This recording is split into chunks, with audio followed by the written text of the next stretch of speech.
Everybody. Most of you know me for the gardening stuff that you see back here and back behind there. There's sawmill stuff and these logs and sustainable uh, forestry.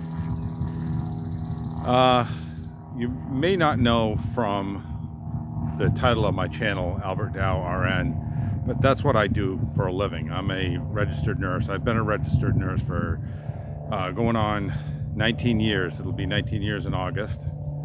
And um, I've been certified as a medical surgical nurse, a critical care nurse, and an emergency department nurse. And my last job before I took this one in an ICU here locally was a psychiatric nurse. So I've seen a lot of patient populations. I've seen a lot of different things. And the point I want to make today is that if you go into a hospital, you need an advocate. You need somebody, either it's your spouse or a loved one. If you pay somebody,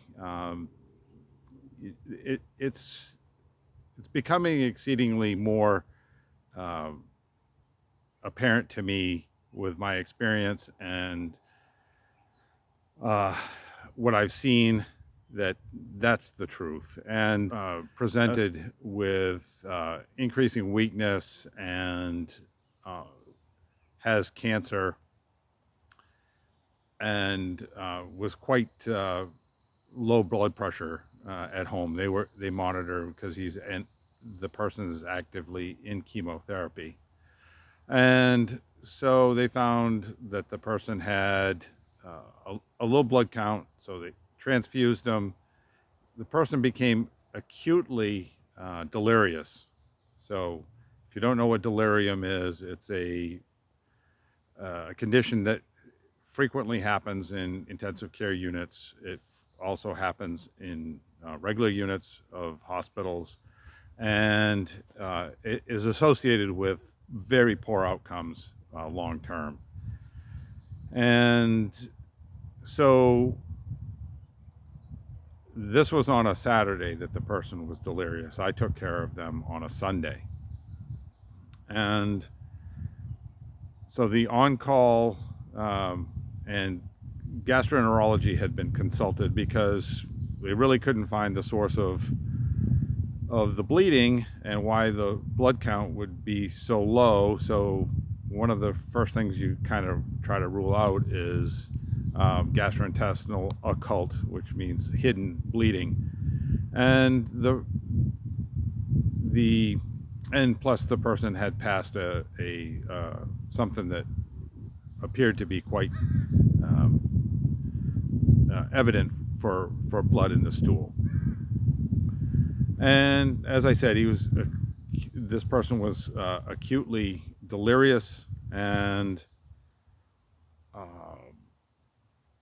this is an assumption on my part that the gastroenterologist that was on for the weekend saw the patient on Saturday, and they decided to do a upper endoscopy to see if they could identify any source of bleeding, because the blood that the indicated the stool indicated that it was high up digested blood.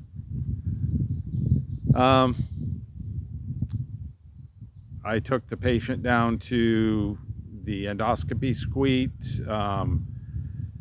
The patient gave the physician another history, told them it had radiation in May, which was confusion, I think, related to lingering of this delirium.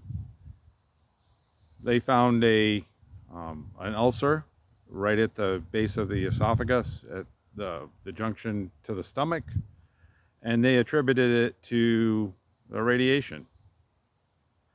And I'm not going to tell you that this was a bad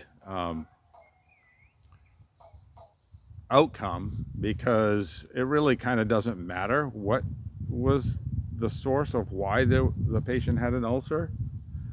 Um, but that's what the gastroenterologist told the hospital attending what it was. So the hospital attending came to the patient's room. The spouse had returned at that point, and that's what they were told. I was present in the room, and they started to question it with the internist, the hospitalist. Well, he hadn't had radiation in 3 years.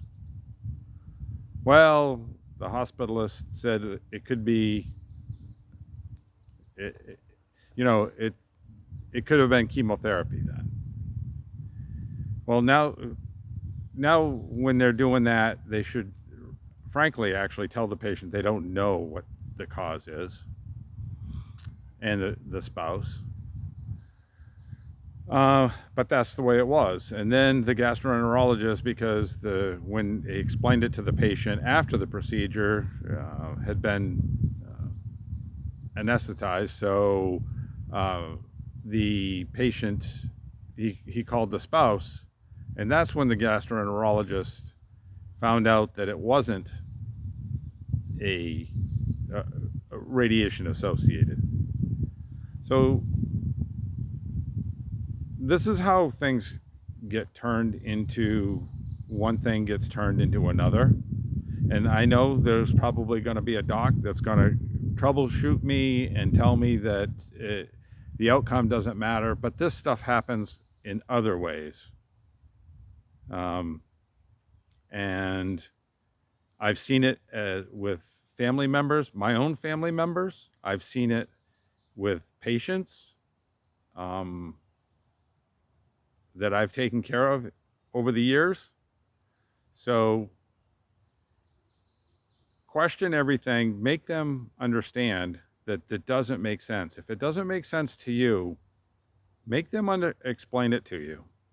And always get a second opinion. You're in the hospital, it doesn't matter. You can get a second opinion.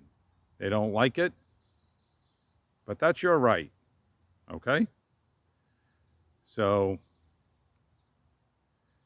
I hope this helps you. And I'm stepping out of my comfort zone as a nurse. I try not to do this kind of stuff in an open forum like this. I tell people this all the time, family members, loved ones, friends, but I think it's becoming more evident, and that's my point. Please be careful. Thank you.